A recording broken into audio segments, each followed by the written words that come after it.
So colleagues, 20 minutes are up. If you want to move to another table, so I can promote outside. We have SCAP on disaster-related statistics, if there is interest. They cannot hear me. I speak up without phone.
So good morning again, everybody.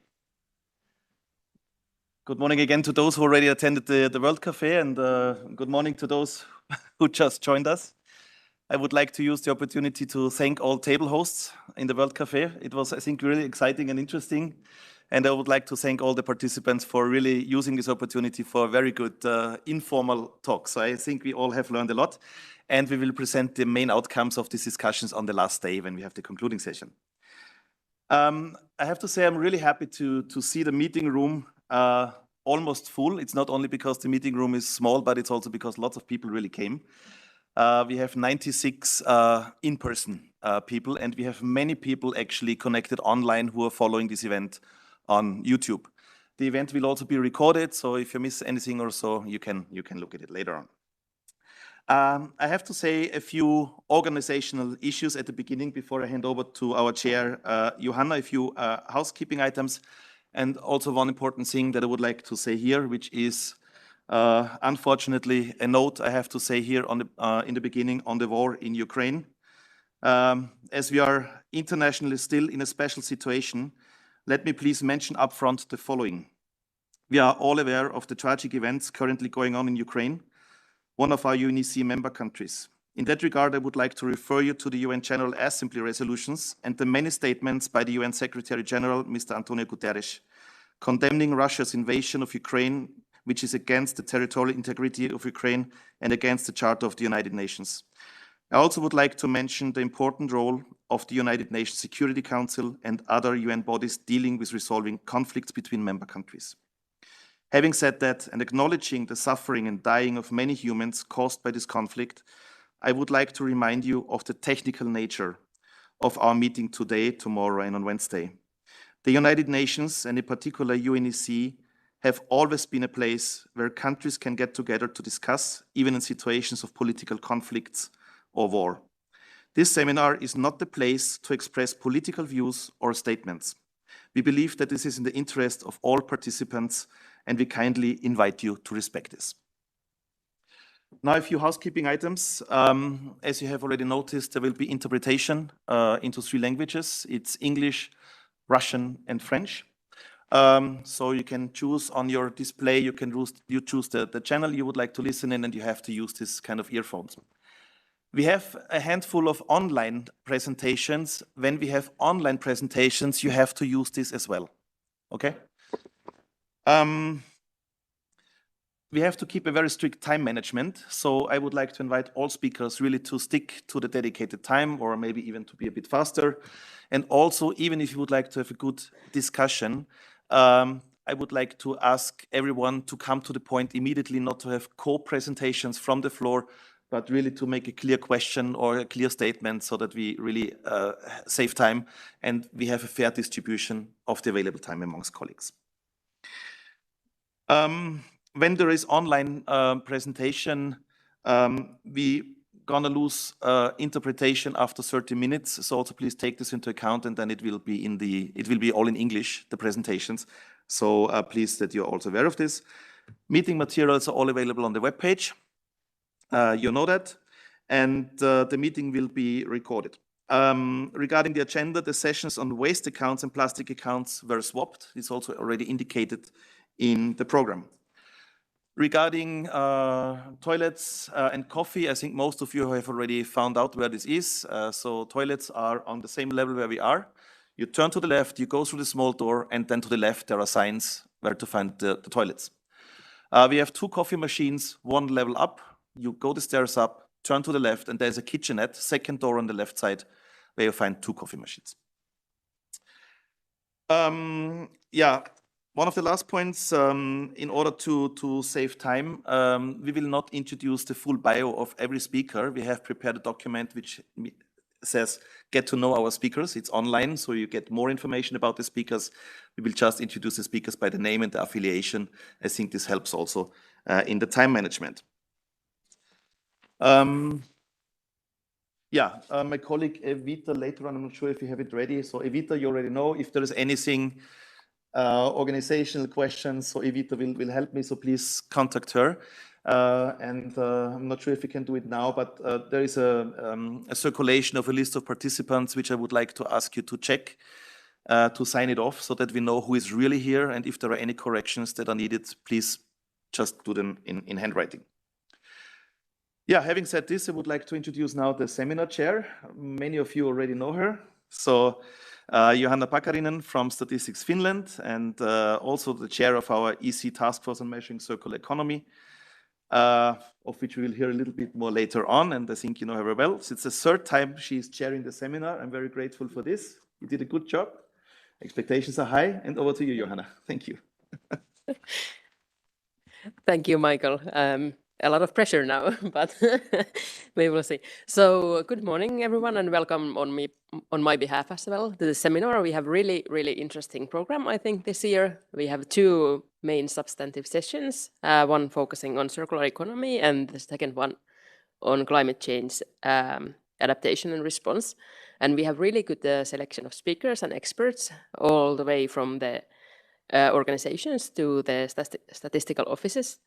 So I'm really looking forward to this seminar, and it was very nice to hear all the lively conversations in the World Cafe already in the morning. So let's keep the good discussion going on and be active and participate.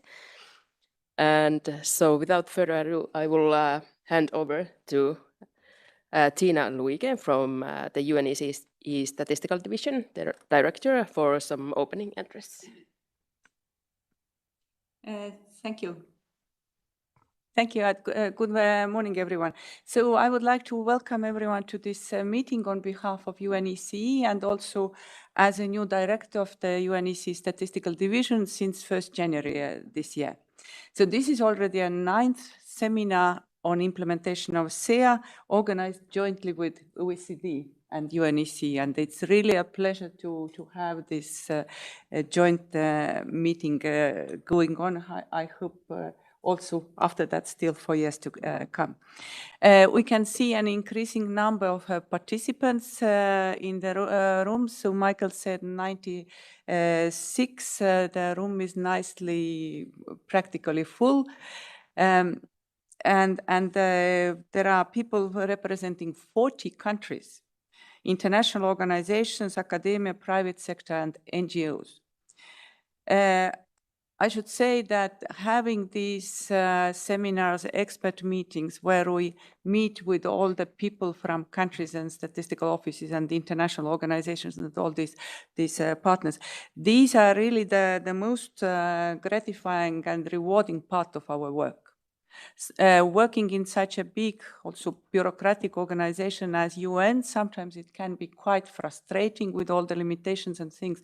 But when we meet with all of you and we see really how the work is needed, how it is helpful, and all your active contributions coming in, so for us, this somehow makes it all worth the while. This joint OECD-UNECE seminar is a success story, and growing interest shows its usefulness for the member countries and also beyond.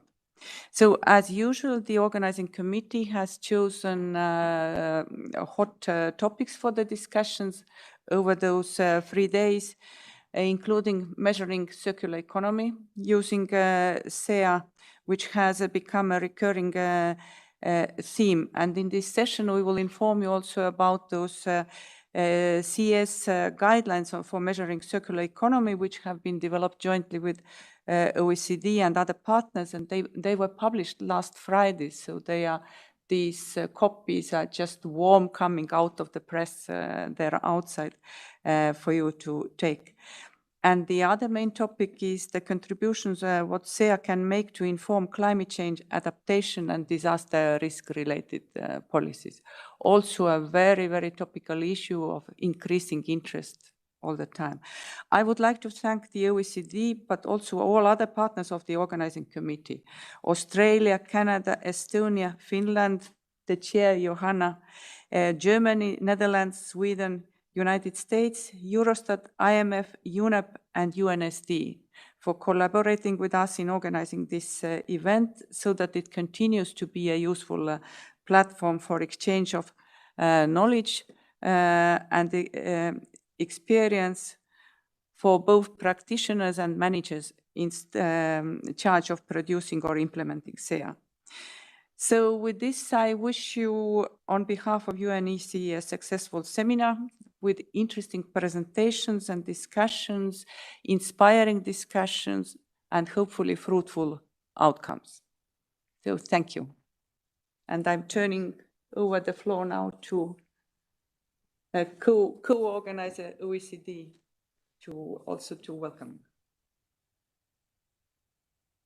Great, thank you, Tina. So on behalf of Paul Schreier, Director of the OECD Statistics and Data Directorate and Chief Statistician of the OECD, it's my pleasure to make these opening remarks.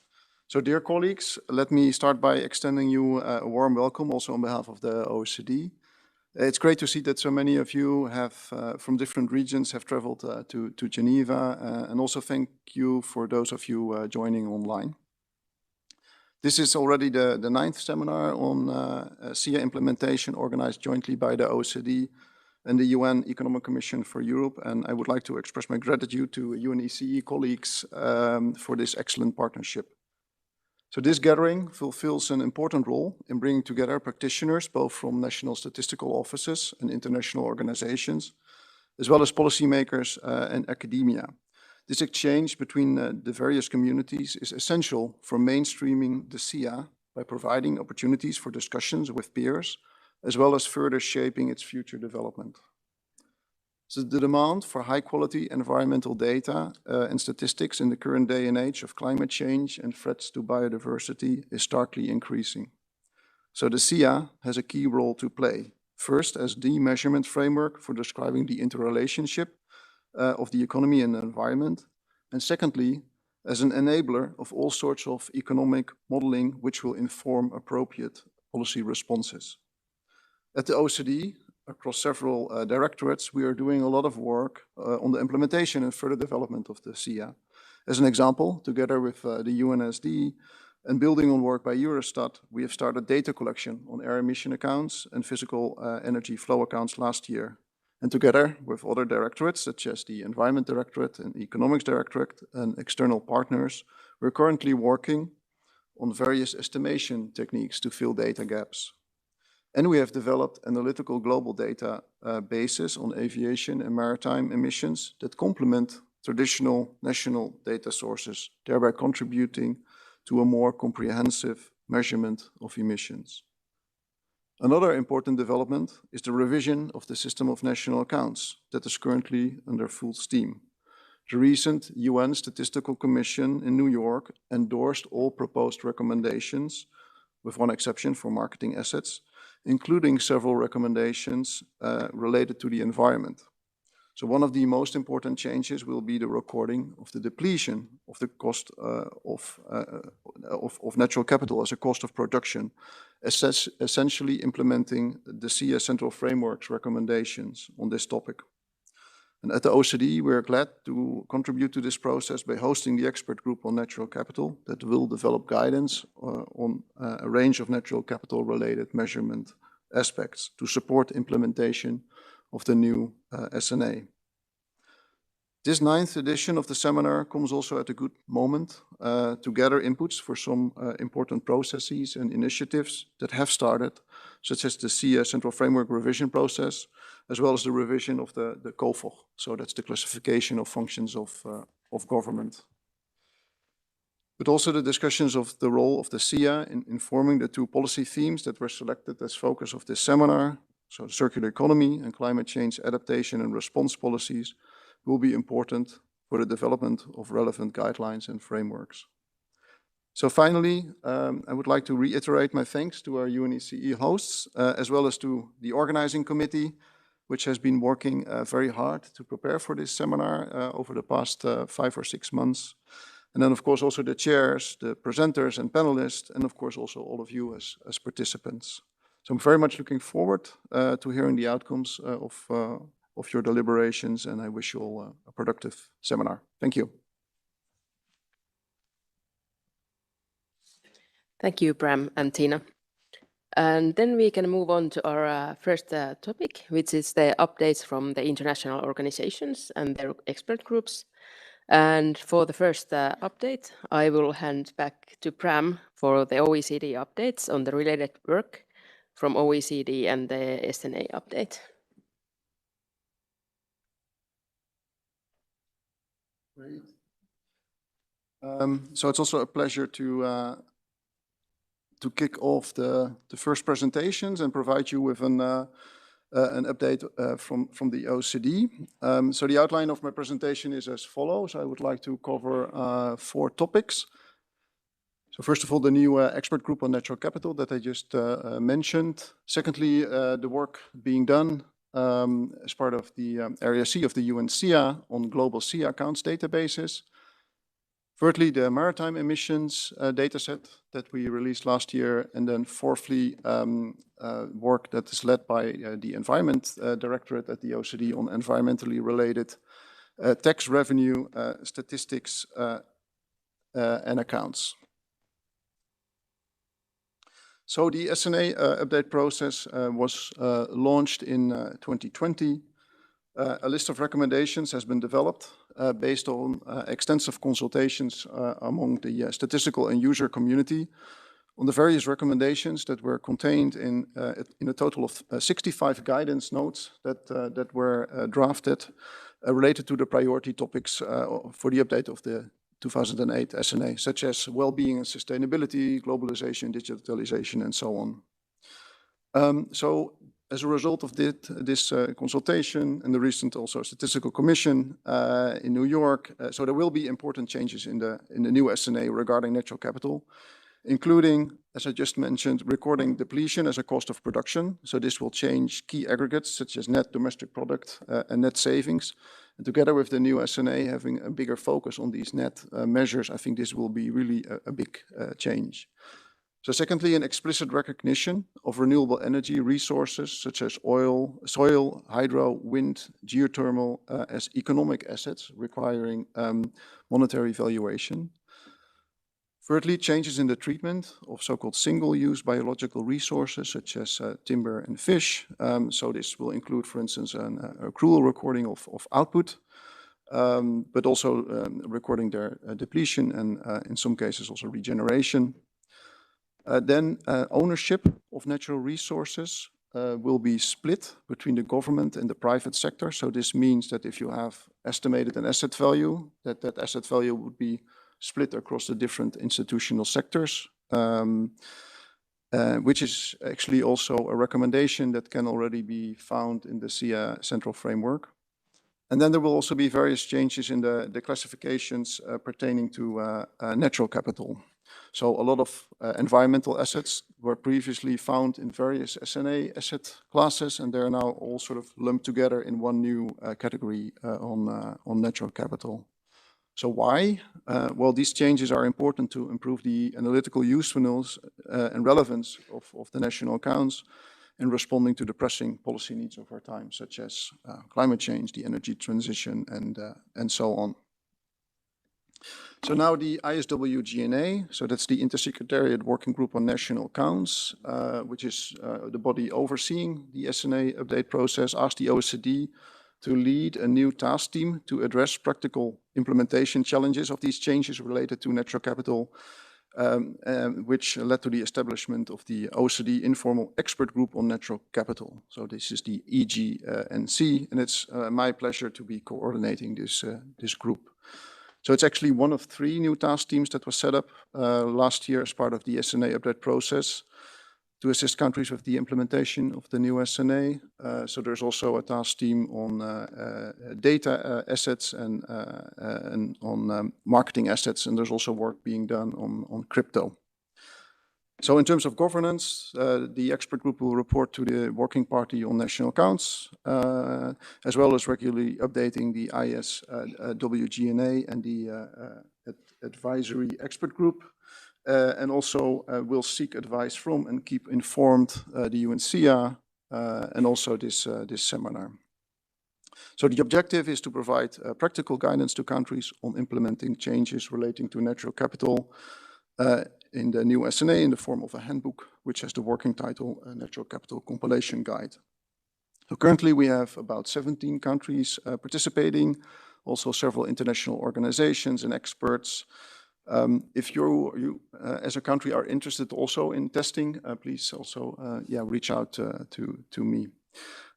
So testing will take place in the coming months also on the emerging guidelines that we hope to finish and release by early next year. So second topic is the work towards global SEEA databases. So the objective here is to start data collection of country validated, so this is important, SEEA accounts. This is work that is undertaken under Area C of the UN Committee of Experts on Environmental Economic Accounting, which is being chaired by the OECD, by my colleague Roberto Astolfi. So already in 2017, 5 priority areas were identified. So first of all, air emission accounts and physical energy flow accounts. So I think here we made a lot of progress. So we started global data collection together with the UNSD and building on the work of Eurostat last year. Some of the accounts have been, I think, released now already. And for the coming year, the questionnaires will have minor amendments and will be shared with countries in May. Then secondly, the water accounts. I think here we have not been able to progress as far as we wanted. So therefore we are conducting at the moment a feasibility study consisting of a stock take of the current status of compilation of water accounts, also available data sources and policy demands. In order to develop methods to compile a basic set of physical water flow accounts. So there are many water accounts, but this is the focus of the work, including addressing data gaps and subsequently trying to test out the methodology for selected countries. Again, if you are also interested to collaborate on this, please reach out to me. Then we have the land cover account. So here several international organizations such as the FAO, the European Environmental Agency and the OECD are in the process of developing a questionnaire on land cover accounts. And this is within the OECD overseen by the Working Party on Environmental Information. And then last but not least, I think the material flow accounts, where I think UNEP has been doing a lot of work. The latest is that it is also working on a global footprint tool. So then turning towards the global database on maritime emissions. So we released an experimental data set and working paper on the methodology last year. So here too, we use a big data set via the UN global platform that contains the real-time allocations of all ships in the world. Ships above a certain tonnage, above a certain weight, are required to carry a transponder. So this is called this AIS device that I think you see on the slides that essentially sends sort of a bleep every few seconds. And we use this information to basically calculate the distance of all these ships. Then in order to get to the emissions, we then also multiply it with the emissions per nautical mile of this, the various types of ships. So for the EU, they come from a database called the EOMRV. And for the other ships, they are modeled using a range of inputs. Then thirdly, once we have the emissions of all these, let's say, individual ships, we allocate them through another database based on the residency of the operator. And as a result of it, and then we aggregate it up also to get to country emissions, for instance. So we have a monthly disaggregation, but I think the data set is updated every quarter. And we're currently working and planning on various improvements and refinements. For instance, also using information about the exact location of the ships and we're trying to develop that also into territorial estimates that would also allow to bridge between the territory and the residence principle. So this is an example actually of the data that we have. So here you see the time series starting in 2019, and then it's monthly data. We distinguish about 20 different types of ships, including, for instance, container ships, oil tankers. And the bottom line here is for cruise ships, and you see that it sort of well decreases quite starkly. I think we see the effect here of the pandemic. Yeah, and we hope that this information can be useful also for countries compiling their emission accounts specifically for the residency adjustment. And then finally, the OECD Environment Directorate is undertaking a lot of work on environmentally related tax revenue statistics and accounts, which is a priority for them. So they have been collaborating with Eurostat on the development of guidelines. And these methodological guidelines for ERTR were released last year. So my understanding is that that these ERTR accounts are consistent with the environmental tax expenditure accounts. They go a little bit beyond by asking for some additional elements and breakdowns in order to increase also the policy uptake of the accounts. So I think until now, 2 rounds of data collection have already been undertaken, and the regular data collection is slowly expanding with additional countries reporting this year. And all countries are very much invited also to report their ERTR statistics and accounts to the OECD. And I think that's what I wanted to share with you. Thank you so much for your attention. Thank you, Bram. And since we are a bit ahead of schedule now, which is nice, we have time for a few questions. If you have anything now for the OECD, we have also some time in the end for Q&A if you think of something later on as well. As a practical note, you can ask questions by raising your flag, like the United States is demonstrating there at the moment. But from here, sometimes it's difficult to see, so if we don't notice it, you can try to wave them a bit. But the United States, please. Thank you. First, Tina, I'm very pleased to see you again after many years, and congratulations on being the director. Bram, a couple of questions. In the maritime emissions, you're saying that the operator is the one that you're using for these emissions, but in the SNA, I believe it's the owner of the ships. So I didn't understand what the relationship is there. And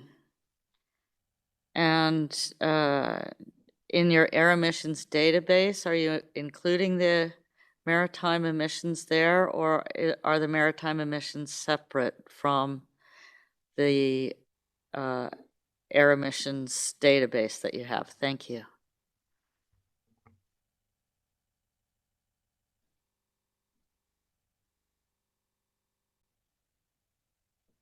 Julie, for the question. So no, in principle, we apply the residency principle of the SEEA and of the SNA in doing the allocation to countries. So yeah, so I think we're consistent with the SEEA in that regard.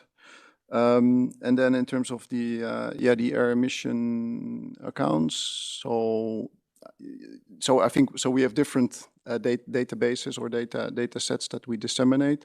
So these are what we call more like an analytical global data set. So there's the one on aviation emissions that I did not include in my presentation because that was, I think, published already 2 years ago.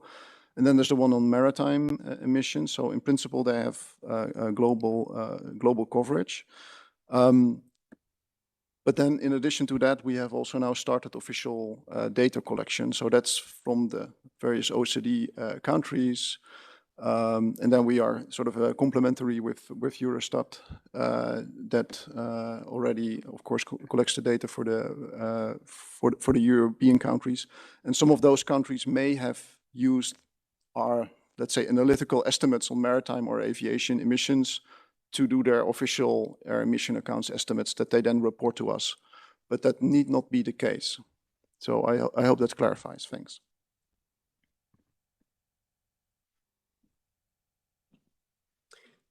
Thank you for the question and answer. I think I see no more raised flags. Tajikistan, please. Спасибо вам большое. Это была очень хорошая презентация. Просто нам интересно насчет, насколько доступна эта классификация природных выбросов и морских выбросов и экологических дирекций. Насколько доступна эта классификация? Спасибо.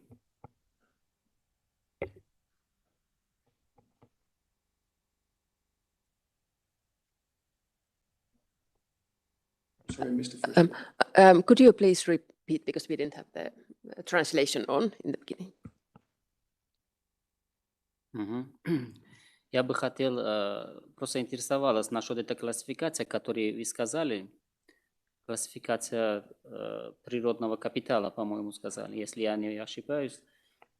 Это насколько доступно нам, я говорю. Мы можем найти эту классификацию. Есть какие-то публикации, чтобы мы использовали в дальнейшем? Классификация помимо морской, это выбросов, вы сказали, или экологической депрессии. Я просто имею в виду, чтобы, если можно, мы используем эту классификацию, если у вас есть. Спасибо большое.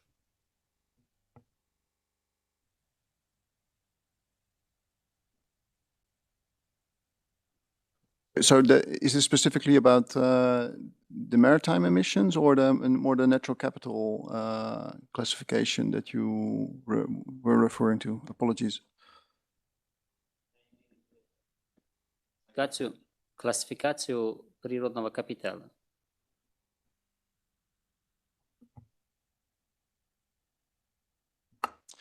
Yeah, thank you. No, that's included, I think, in the report that was also sent to the sort of with the consolidated list of recommendations for the new SNA. I believe it is included there. If not, it is in one of the guidance notes. Definitely the one on biological resources. I'm happy to point you towards the specific guidance note and also where it is contained, or perhaps we can upload it as a background document to the meeting.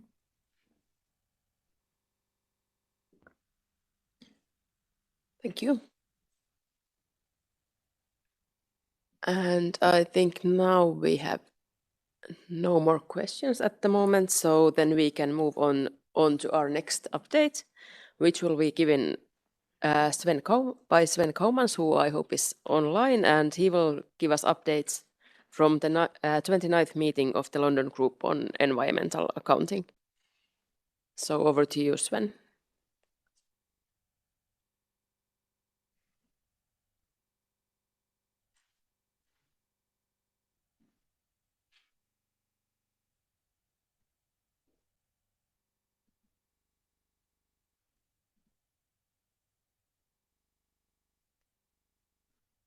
Do we have Sven?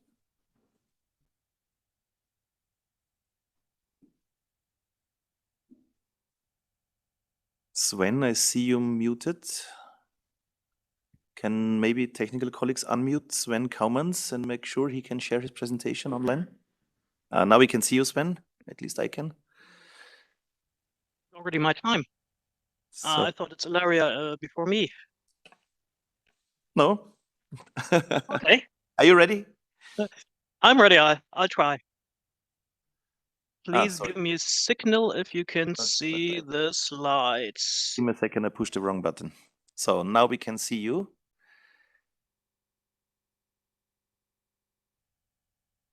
And yeah, slides are there. We can see you, we can hear you, and we see your slides. Yeah, go ahead, Sven. Thank you. Okay, so thank you and good morning from Bonn. Unfortunately, I'm not able to stay with you together in Geneva for this meeting. So I'm very thankful that the EC gave me the opportunity to show some slides to you online, comprising the last London Group meeting on environmental accounting, and give you a short outlook on the meeting to come this autumn. The last meeting took place in autumn last year, or you could even say in spring last year in South Africa. kindly hosted by Statistics South Africa in Pretoria. It was a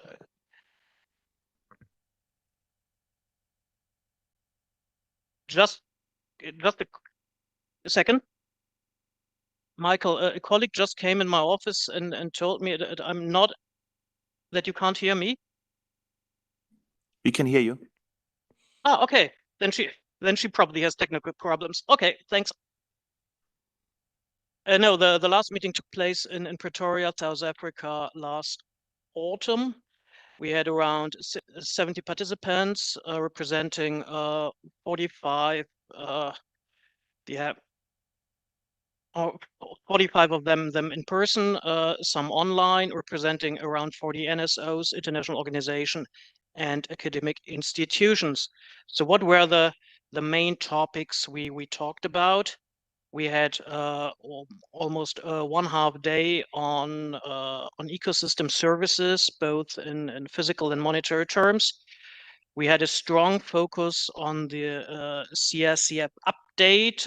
We were not sure that it will come. I think from the next presentation from Ilaria, who is going to tell you a little bit more of what happened in New York several weeks ago during the Statistical Commission meeting. We know that there will be a CSCF update, but we did not know that in autumn last year. But already with a focus on a possible update, we discussed more integrating the accounts, especially the CSCF and the ecosystem accounting, but also the CSCF in the light of the SNA update. And of course, having a closer look at the different monetary parts of the CSCF, the environmental goods and service sector, the environmental protection expenditure accounts, the environmental tax accounts, the subsidies and similar transfer accounts on emission trading schemes, and possible accounts for a climate change adaptation or mitigation. And we had a hybrid day.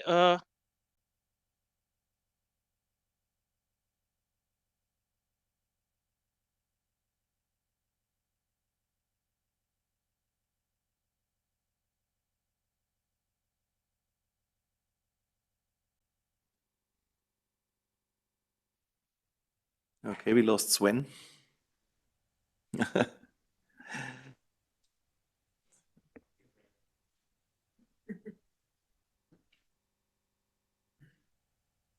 So that's the beauty of online connections. I'm not sure if the technical colleagues can check what the problem is.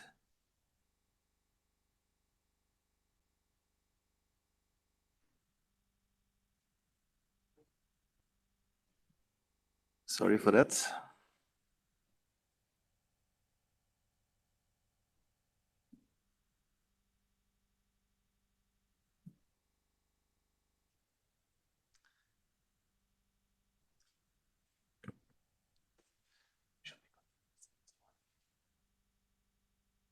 I text him.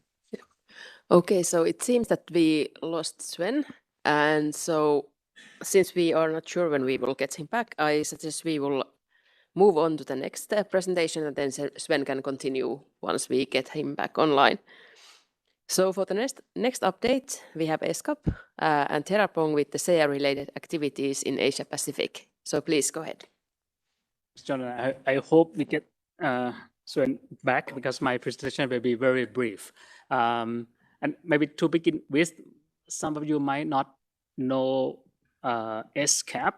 So ESCAP is one of the 5 UN regional commissions based in Bangkok, Thailand. We cover countries in Asia Pacific, stretching from Turkey from the west all the way to Kiribati on the east. Up north will be from Russia Federation down to New Zealand. So we cover 55 member states, and we have 9 associate members. And you will hopefully see my presentation very soon. If you can, so the work that we do on statistical development in Asia Pacific focuses particularly on building technical and institutional capacity building both on the production and use of official statistics. When it comes to the SEEA, we have mainly 4 areas of activities. We would usually start from helping countries in strategize their activities on SEEA implementation or SEEA roadmap. Two most recent countries that we work with on this is Bhutan and the Maldives. I was in the Maldives just 2 weeks ago. We have the SEEA roadmap for their new presidential agenda. And we follow through that. We also provide in-country technical assistance and support both on the SEEA central framework. I don't have the, I cannot control my own slide. So if you can click there, yes, on the support will include all the SEEA central framework accounts and SEEA ecosystem accounts, which also focuses on the thematic accounts for the ocean. You might have seen in the new SEEA ecosystem manual a section on ocean accounts that was originated in ESCAP together with a group called Global Ocean Accounts Partnership. So we work with many countries in our region on this. And on the next area that we also focus on is to provide both online and in-person training, including self-paced materials and e-learning courses. I guess you will see the presentation soon, but yeah, we have a web page dedicated for that on the resource platform on environment statistics. We also have our training institute in Chiba, Japan, that always organize both virtual and in-person training, not only on the SEEA, but cover the entire spectrum of official statistics. At ESCAP, we also contribute to normative development in this area. One of which is the ocean accounts that I just mentioned. There's a technical guidance document on how you would measure ocean asset, ocean wealth, ocean health, and ocean governance. So that's in line with SEEA and the SNA, including both ocean as an input to economic production and ocean as an ecosystem of its own. So that's in line with the SEEA kind of development pathway. And perhaps another topic that will be the focus in this seminar, hopefully on day 3, will be on disaster-related statistics framework. We have initiated this work back in 2017 or 18. And would like really much to see how we can broaden the community and engage the SEEA community in this area of work. So with that, I would conclude my presentation and very happy to answer any question you may have. Thank you. Do we have any questions on this topic?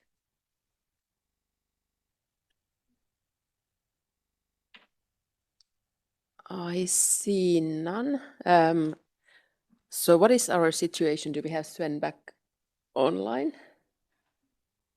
No. So then, do we have Ilaria online? Sorry. Oh, Sven is back. Okay. So then I think we can let Sven continue if that's possible. I'll try, and I have to apologize.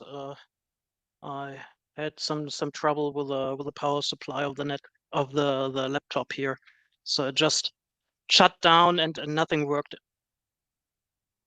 I'm now trying to continue. Please give me a signal if you can see, as soon as you can see the slide again. Yeah, now we can see you. Yes. Okay, thanks.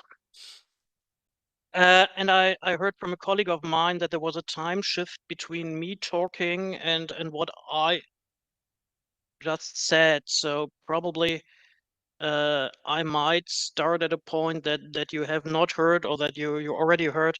So in that case, just please give me a signal. I think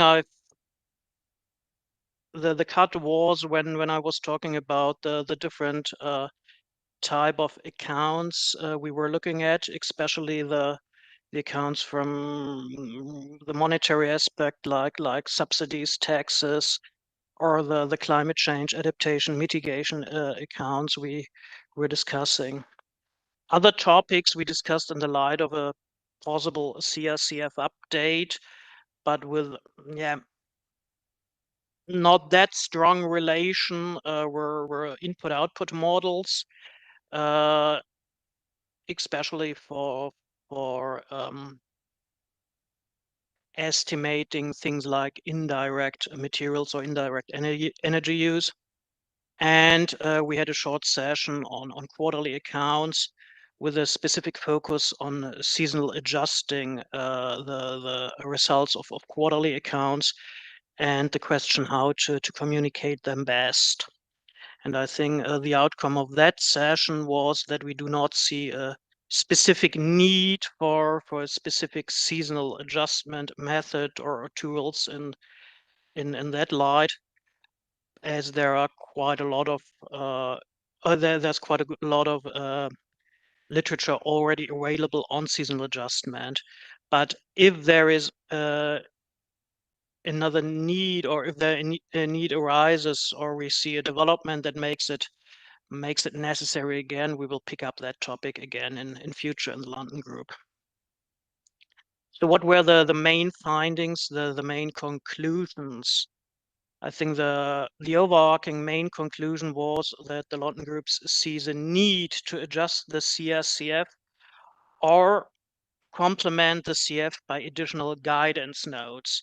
So probably not everything where we see it's necessary to harmonize or to set up some rules needs to be in the core framework, in the central framework, but it could be possible to outsource some things in kind of complementing documents or guidance notes.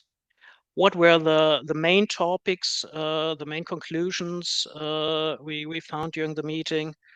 I think we all agreed that harmonizing with the new SNA is desirable, but sometimes there is a need to deviate from the SNA because we have a different focus in environmental economic accounting, and when it's necessary to deviate, we should do that and not follow the SNA blind if it does not make sense. Second, the CRCF currently does not say much on the relations of physical flows and monetary flows, and sometimes it's not really in line what the CRCF says there in different chapters. So we thought a better harmonization between the chapters on physical flow and better and stronger relations to the chapter on the monetary accounts is indicated. Significance parts we think are still missing. That's the potential environmental damaging subsidies, the PEATs. There is something on ESST, the environmental subsidies and similar transfers, not much in the central framework, but nothing on the harmful subsidies. So I think there is a gap we should close with the CF update. We have nothing on emission trading schemes in the CRCF. We know the guidance notes from the SNA. We know the discussions in the SNA update process, but there is nothing in concrete on emission trading schemes in the CRCF, and I think we have to change this or to complement the CRCF with the guidance notes. And we saw the need to implement something on climate change mitigation and climate change adaptation accounts in the central framework. Another topic we discussed, and there might be a need to change something, is energy and agricultural products. So we know that especially in the energy accounts, renewable energy are counted at that moment when they can come out from the plant. But we know that in energy products quite often already the energy is contained as it is collected by the sun and then grown and so on. So the question is, and we will discuss that further, if it would be useful to include this energy in agricultural products as well. We discussed the treatment of water, and we saw a need that there is a need to clarify the treatment of water in the central framework, and I think we will see something on that during the next meeting. And we discussed how to treat flows that are induced by humans, but that are totally happening within the environment.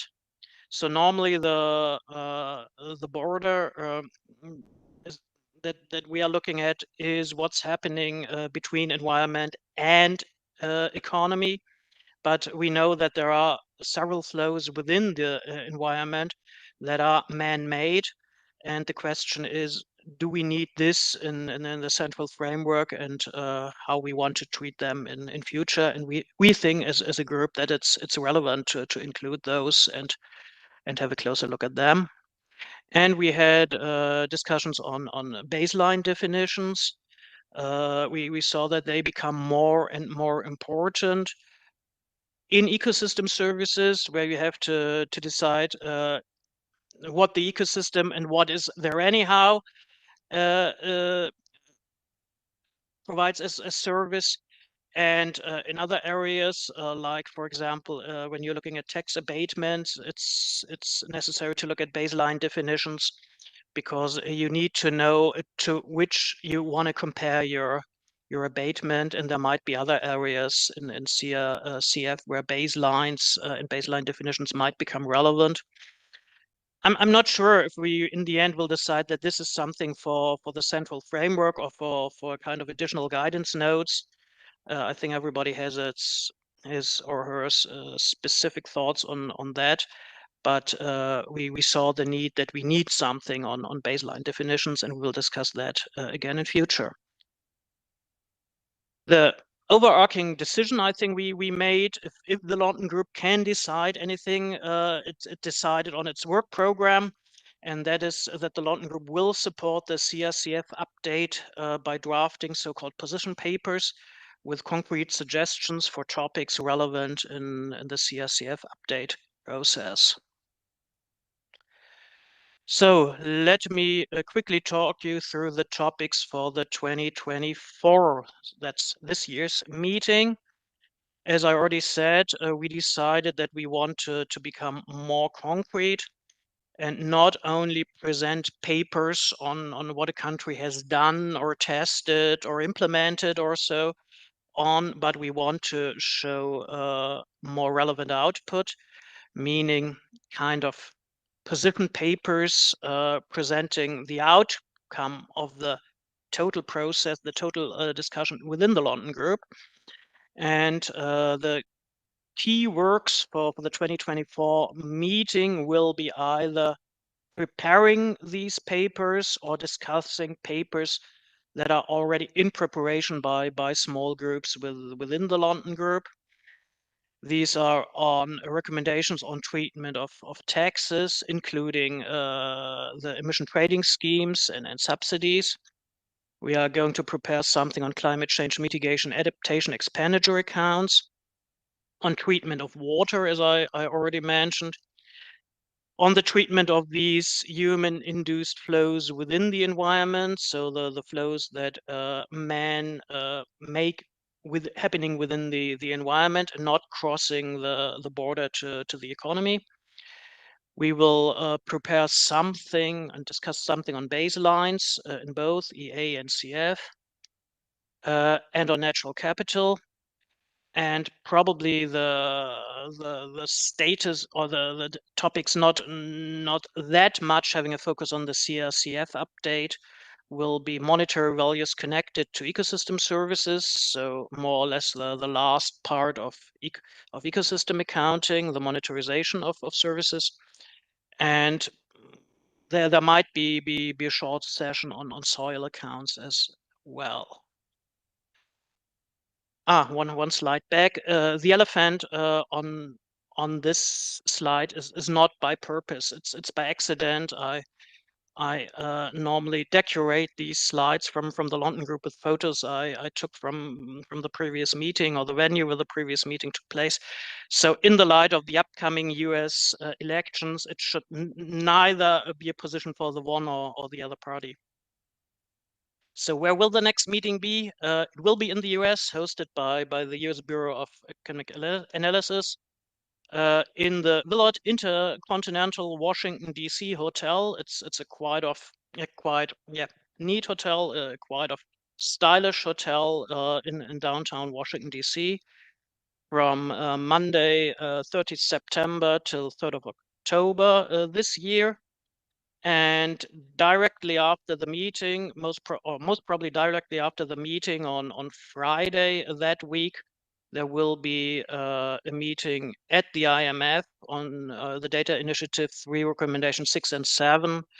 That's on climate change mitigation adaptation accounts and on the subsidies in that area. So that's all from my side. I think, I hope I did not took too much time, and I have to apologize for the technical problems we had, but I hope that you all were able to follow. Thanks. Thank you, Sven. And we have time for a few questions for Sven as well, if there are any in the room. So please do raise your flag.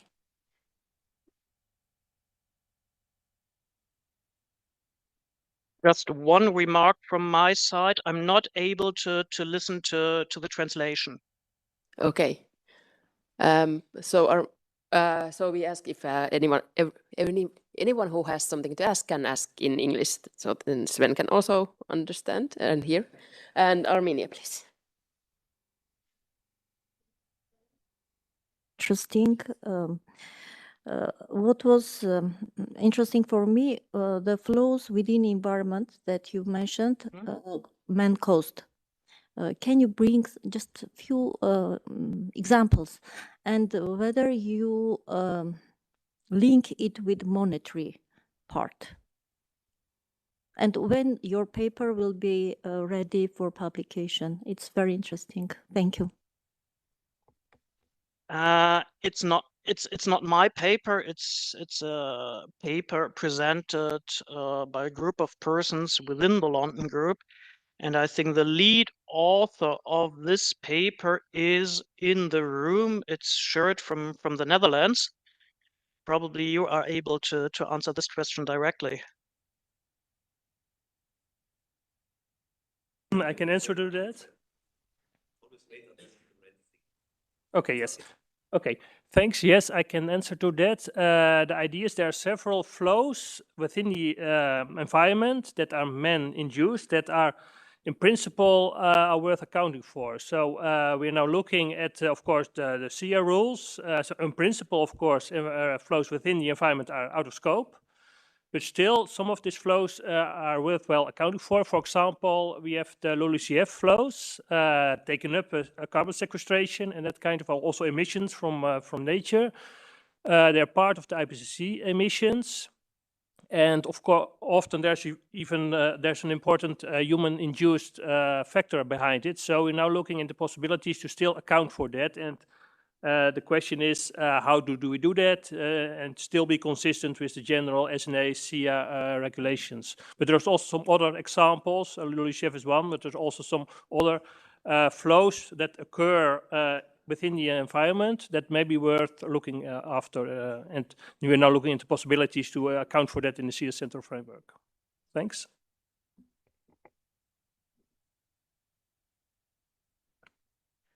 Thank you. Do we have any more questions? I see none, and I think we do have to move on anyway, and we still have some time for questions, hopefully in the end. So if you come up with something, we can then also have them.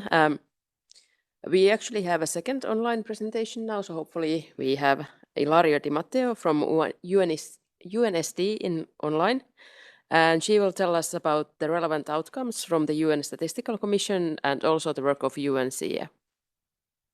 So Ilari, please. Thank you. Let me see if I can share the screen. I hope you can see Yes, my we can. screen. Okay. Good morning, everyone. It's very nice to be here. I'm sorry that unfortunately this year we could not join you in person, but we are very happy to be able to still participate in the meeting virtually. So I'll give you hopefully a short presentation on some of the outcome from the UN Statistical Commission and other highlights of the work of the UNCA. Maybe I didn't introduce me, might be new for some. My name is Ilaria Di Matteo and I'm now responsible for the Environmental Economic Accounts section in UNSD. So the presentation covers a number of different topics because I wanted to bring you all the updates as possible. So the first part covered the outcomes from the Statistical Commission that just took place, some information on the update of the SEEA Central Framework. This Sven introduced it in this presentation. Also, I want to give you a brief update on the status of implementation of the SEEA in countries. And finally, I want to touch upon some of the example of the uses of the SEEA for policy. One on the monitoring for the Global Biodiversity Framework and the G20 Data Gap Initiative. And finally, an announcement on a webinar series that is being organized by a working group of the committee. So if we start with the update on the outcome from the Statistical Commission. Now, the Statistical Commission took place at the end of February, so very recently, and there were a number of important decisions related to environmental economic accounting.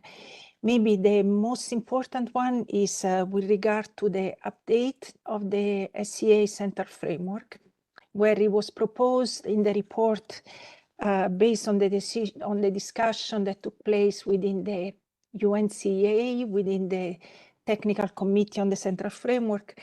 It was proposed to the Statistical Commission to update the Central Framework, and the Statistical Commission overwhelmingly supported the proposal. So we now have the mandate to update the SEEA Central Framework. But also the Statistical Commission highlight the importance for this update to remain responsive to the emerging demand for integrated economic and environmental information, coherent with SNA, balance of payment, but also a number of topical areas such as climate change, biodiversity, disaster statistics, and other policy area. Also, the Statistical Commission requested that a list of issues and the roadmap for the update of the SEEA Central Framework would be presented at the next Statistical Commission in 2025. So in the next slide, we will see that the work program this year will be very much focused in preparing this, finalize the list of issues and the roadmap for the revision of the SEEA Central Framework.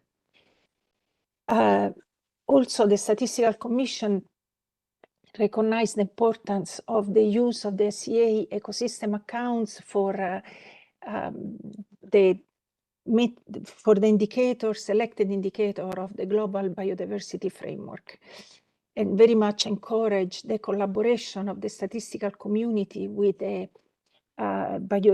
Convention focal point in order to strengthen and ensure the reporting to the Convention. Also, very much the Commission welcome and encourage the involvement of the committee in the Data Gap Initiative of the IMF to promote the accounts, in particular for the recommendation related to climate change to climate change. Also, the Commission appreciated the implementation of the SEEA in country and the efforts that is being done on the development of global data set. As Bram mentioned, considerable efforts have been made in the collection development of global database on air emission accounts and energy accounts. And this was particularly appreciated by the Commission, sorry.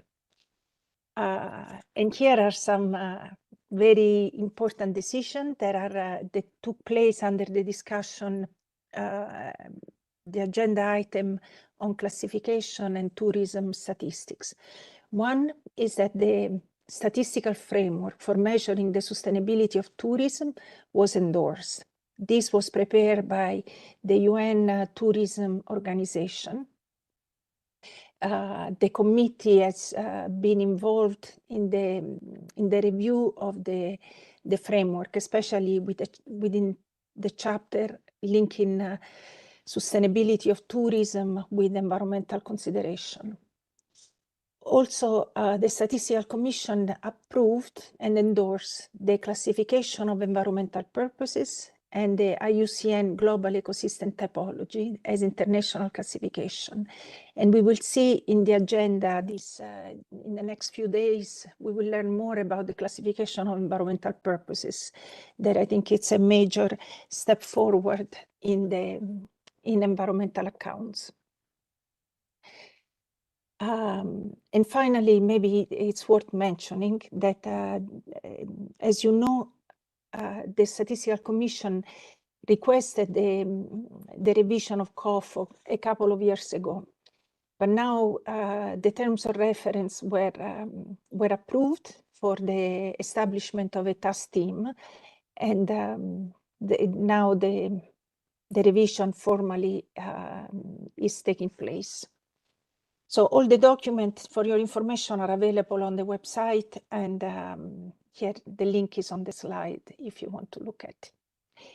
Now, very quickly, I wanted to bring you an update of the discussion on the update of the SEEA Central Framework. So the discussion is not recent. Already last year, during the meeting of the committee, there was a discussion on whether or not there an update of the Central Framework was necessary.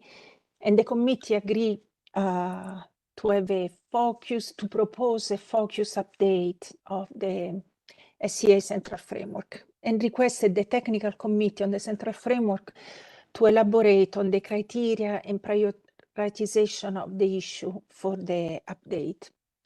So the technical committee on the Central Framework has been working in the past year to put a list of issues together and also suggest a prioritization for the list of issues. So it considered those issues that are very high policy relevant and the issue that are that may be more complex, require more time. So you organize nicely the issue into a categorization based on this criteria. So at the moment, we are in the process that the list of issues that were discussed by the technical committee on the Central Framework and review also by the Bureau will be circulated to the broader committee. Eventually, once we receive the feedback from the committee, there will be a wider global consultation on the list of issues. And there were a lot of comments that the consultation would be as wide as possible in order to ensure not only the engagement of the statistical community, but also the engagement of the user community in order to ensure that they are informed and also issues that are relevant to the user are taken into account in this revision process. Also, we are in the process of setting up the roadmap for the revision. And this also some elements that it's worth highlighting is that we are trying to coordinate the revision process also with the revision of relevant updates process, in particular with the revision of COFOG and the forthcoming or upcoming revision of the government finance statistics. So that at the end of the revision process, we have a consistent and coherent set of framework. So all this work is so that we can report to the next statistical commission with a final list of issue and a work plan. Now, the revision process, we envisage that there will be multiple rounds of consultation on the issue paper. So we are trying to follow also the good practice of the SNA revision process so that we are as inclusive as possible, so that we also ensure the engagement with relevant stakeholder groups and user. And at the moment, the idea is that the plan is to have an updated SEEA central framework submitted to the Statistical Commission session in 2028. Now, here is a very broad overview of the list of issues that have been identified so far. We have in the list about 40 issues organized in 4 different groups. And there is, for each issue, there is a prioritization of the issue. We also try to address the comment from the Bureau to identify maybe core issue, those that really have to be done at minimum, and then depending also on the available resources, both financial and human resources, the final list of issue will be finalized. Now, on the SEEA, on the SEEA implementation, I'm going fast, apologies, but I wanted to tell you a lot of information. As you know, UNSD, on behalf of the committee, carry out every year a global assessment on the implementation of the SEEA. The last global assessment took place at the end of 2023. And the report of on the global assessment was also a background document to the Statistical Commission.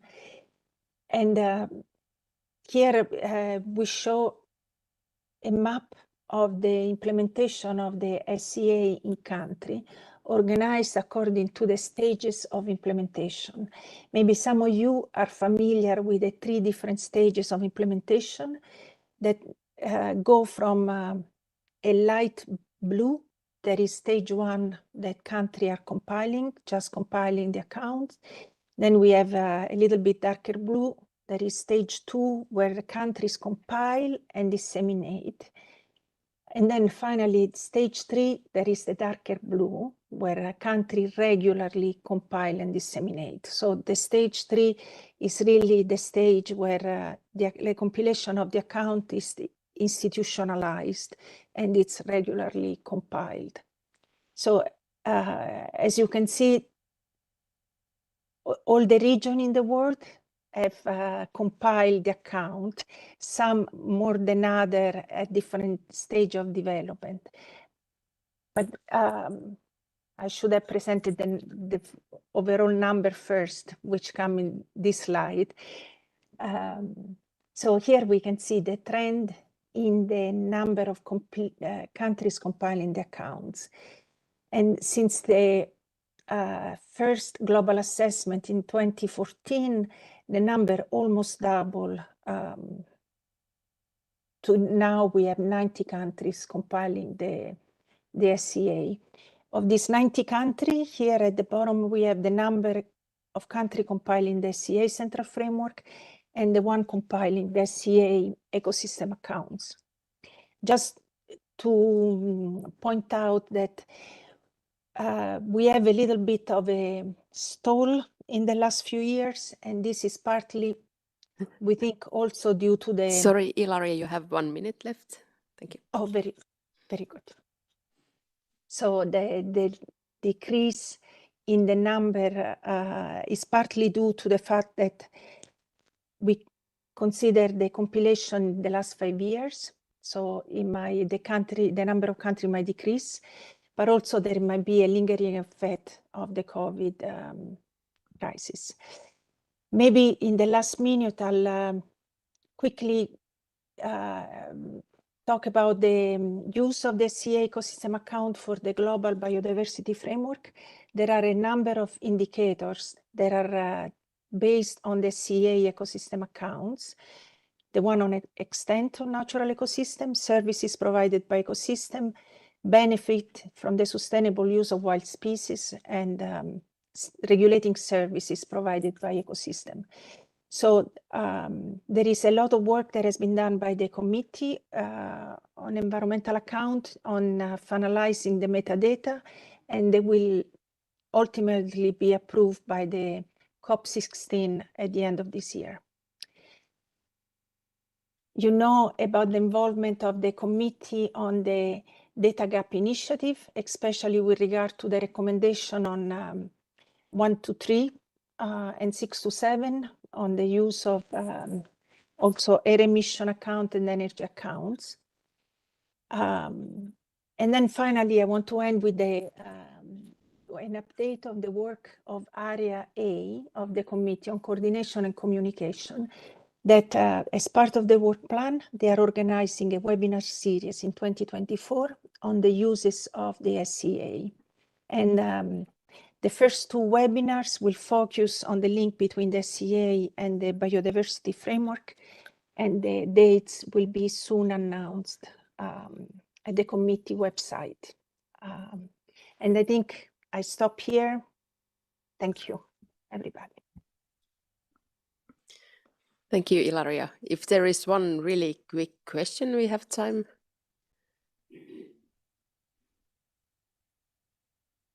There, UNWTO list.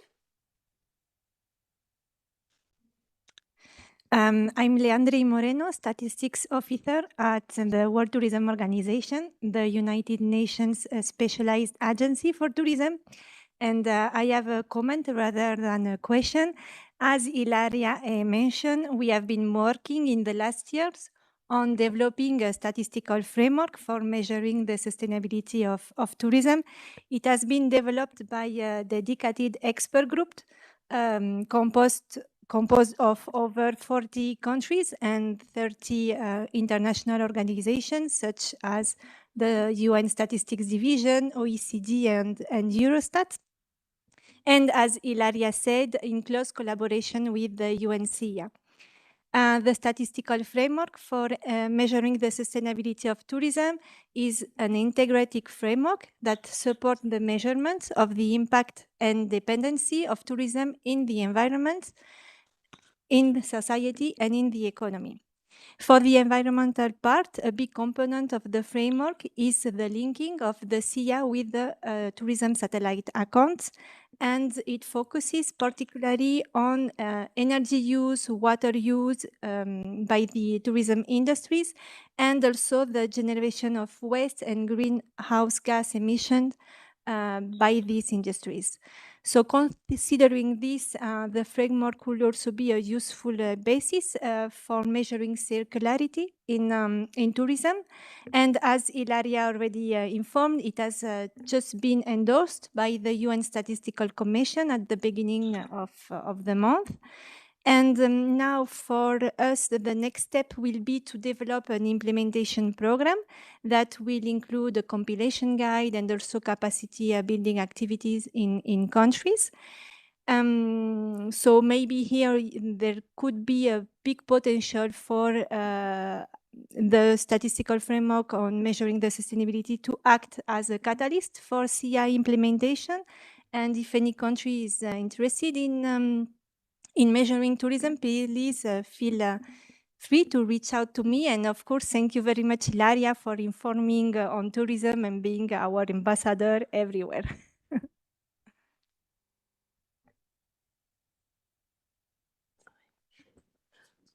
Yeah, I would ask you to, since we are running out of time, to keep it really short. So for Mexico, if you can be really brief, we can let you ask one question before moving on. Thank you. I try to be very brief. No, don't worry. Thank you, Ilaria, for your comments. I think that's very important to take advantage of the situation today, because you know that we have working with the updating on the 2025 SNA. And I feel that it's very important to be in alignment with the SEEA Central Framework, because of SEEA Central Framework is the great umbrella that covers the different issues. For example, the emission accounting, the economy, circular economy, classification of expenditure proposal, etc. It's very, very important to align it. But in addition to talking about the monitoring the global biodiversity framework 2020, and I feel that it's very important describe what do you refer to the monitoring. Monitoring in general terms by a questionnaire of monitoring, working in joint with the focal points of the CBD in the countries, because you know that scientists are very, very inflexible to adopt our statistics from SEEA Central Framework. I have working with a subsidiary organism consultation expert, the SOFSTA, and it's very, very complex because of, in the majority of the cases of the countries, local points from the SEEA Central Framework or the SEEA biodiversity don't have connecting with the focal point of the CBD. They working in different roles in different ways. So it's very, very important working in joint, because if not, people for the CBD doesn't believe in this kind of result. It's very, very important monitoring, but working in the plane, in the terminal plane, not in general terms. Thank you, Larry.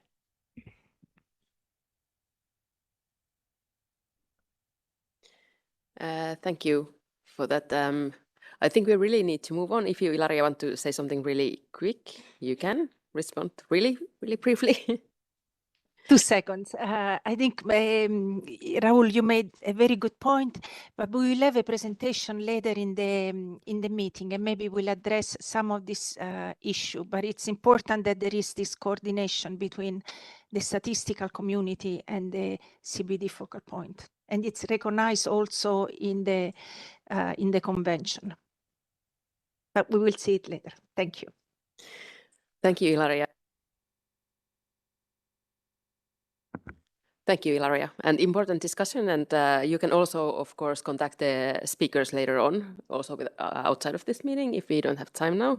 But now we, of course, want to also hear the last update that we have for this session, which is given by Rami Peltola from the UNECE about the satellite accounts webpage. So Rami, please go ahead.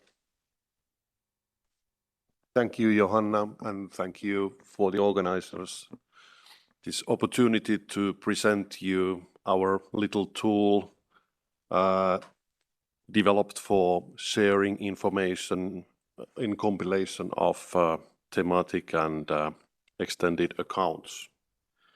So the preliminary program says that the title of my presentation is Satellite Accounts webpage, but here you see that we call it now Online Inventory of Thematic and Extended Accounts. It's exactly the same thing, but satellite accounts, we were talking satellite accounts in current SNA 2008, and probably because in some people's mind it links more to space industry. In the new SNA, the name of these accounts and data sets will be thematic and extended accounts and data sets. But content is exactly the same. So why we started to prepare this kind of inventory? It was clear since quite a long time already that user need for more detailed information on certain sectors of economy, or for information including activities and assets that are not typically within the national accounts boundaries. this need was growing quite rapidly. And of course, also the Bureau of Conference of Economic Statisticians, European statisticians, I'm too much in economic statistics, clearly. Conference of European statisticians, they know there's this growing need for different kind of extensions to SNA, so they decided to carry out an in-depth review of satellite accounting in 2019 to identify different challenges and best practices in this area. And the main recommendations from that in-depth review were that a general guide to satellite accounting should be developed, in addition to this rich guidance already developed independently to different accounts and extended datasets. And in 2021, OECD developed general guidance for compiling thematic satellite accounts. So it was still not thematic and extended, but thematic satellite accounts. And then, of course, the new 2025 SNA will provide more detailed information on compiling these. Then the second recommendation was to build an online inventory of published satellite accounts to improve, to give this opportunity to learn from other countries what they are doing. If our country wants to start compiling some satellite account, to whom to contact, give this opportunity to learn from others. And then the Bureau asked UNECE in coordination with other international organizations to start preparing this inventory. And the first result was already in 2020 when we launched the Satellite Accounts Wiki. It was quite simple wiki page. And then last year we started to prepare more stable and more interactive website. And it was launched now February this year. Currently it covers about 950 different accounts from different countries, from almost 100 countries, and it covers nearly 40 different topics. And the inventory also includes current international guidance available. I will very briefly show you the website. This is the entry page, some general information, some useful links. And here you also immediately notice. Oh, then I should change the. It doesn't work then.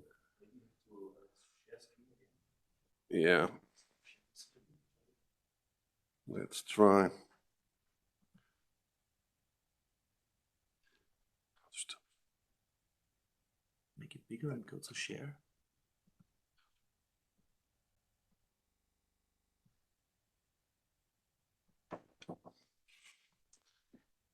Okay.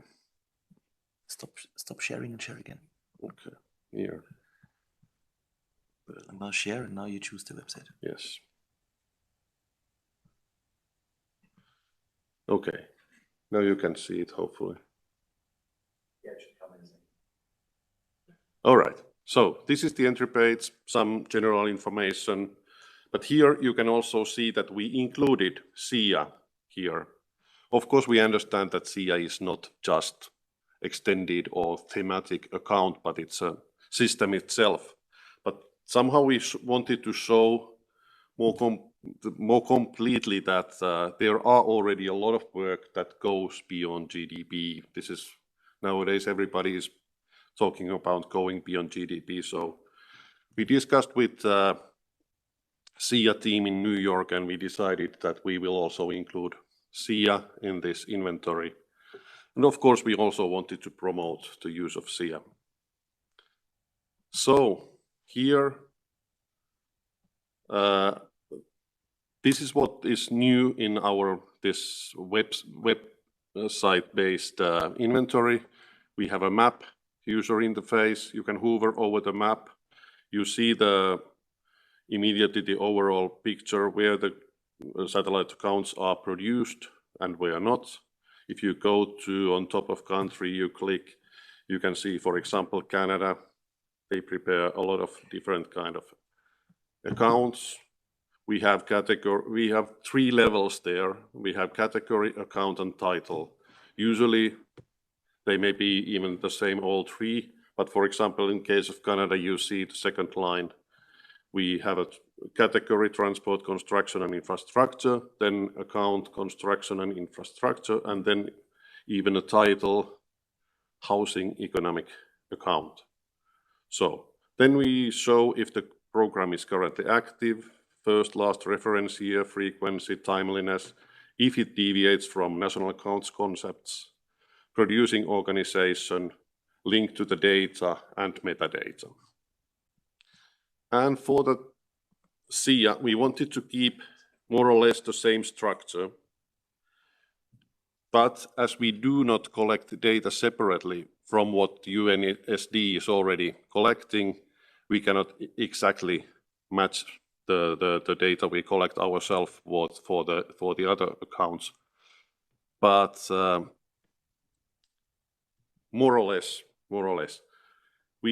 we have not just discussed with Ilaria and her team, because the previous global assessment doesn't contain all this information we received previously from UNSD. So we just had a call a couple of weeks ago, and now we are going through the data, and we will discuss again with Ilaria and her team soon how to use this data. For example, we need to decide, because the first and last reference year is not there any longer, but there is a year of compilation, how to match this or what to do. I would also now like to ask if you can give us some feedback. Should we try to cover everything like it is? It may require our own data collection then, or it may require that Ilaria and her team includes, maybe not every year, but every now and then, more questions than they did last time. But it's of course only worth if this page is useful for promoting SEEA information. This is my question to you, so let me know now, or you can send me an email, rami.peltola@un.org, or it can come through Michael as well, the feedback. So the last part of the inventory is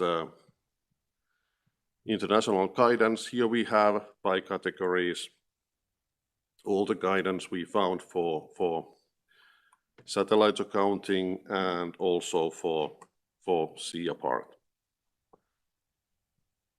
So now I need to stop sharing again, I think, and then share the presentation for the next steps. I don't need more than 1 minute. So we have also planned some next steps, and as I already mentioned, we continue discussions with UNSD how to present this SEEA part. We don't want to overlap anything presented by UNSD, but if we can provide some additional information and it's useful to you and other users, then we do it. We have started cooperation with Eurostat and OECD already to improve the coverage of certain accounts. And I think we should also contact, for example, UNWTO and UNESCO to discuss tourism and cultural accounts. We plan to further develop the data collection tool because we are still relying on good old Excel, pre-filled Excel files. And then lastly, we also will consider possibilities to involve other UN regional commissions to data collection. Very brief. Thank you. And if you can provide any feedback, that would be very valuable.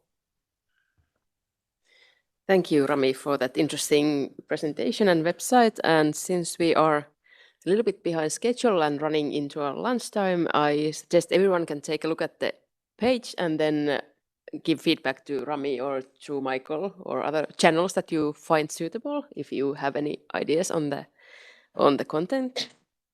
And I would like to thank all the speakers that we have had for this update part. I think we had really interesting topics and a lot of interesting things going on, and I hope you can continue also some discussions during the lunch break and during this meeting. And yes, as a reminder, I think there was a slide that was shown, but now it's not, that has a QR code for a survey.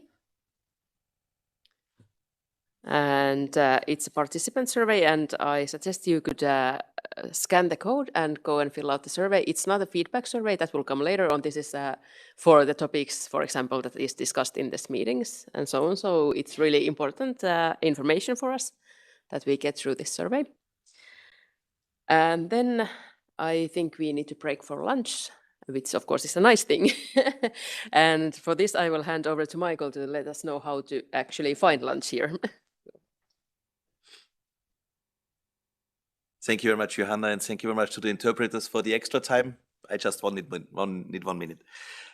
Yeah, first of all, please scan the code or use the link. It's the participant survey, as Johanna said. Also, if you're following this event online, you're also invited to use it. Just please indicate whether you're online or if you're a participant in a room, because it also make a difference in the evaluation. It's very important for us to plan the next seminar and other things. I also would like to inform you that tomorrow lunch break we plan to have a group picture. So if you would like to go still to the hairdresser or pick your best clothes, feel free to do so. But tomorrow lunch break we do a group picture, and we will give more instructions tomorrow so that everybody is prepared for that. For going to the lunch, so I hope that also some of my colleagues will go there so you can follow them. But we will go out of the room if you want to go to the cafeteria.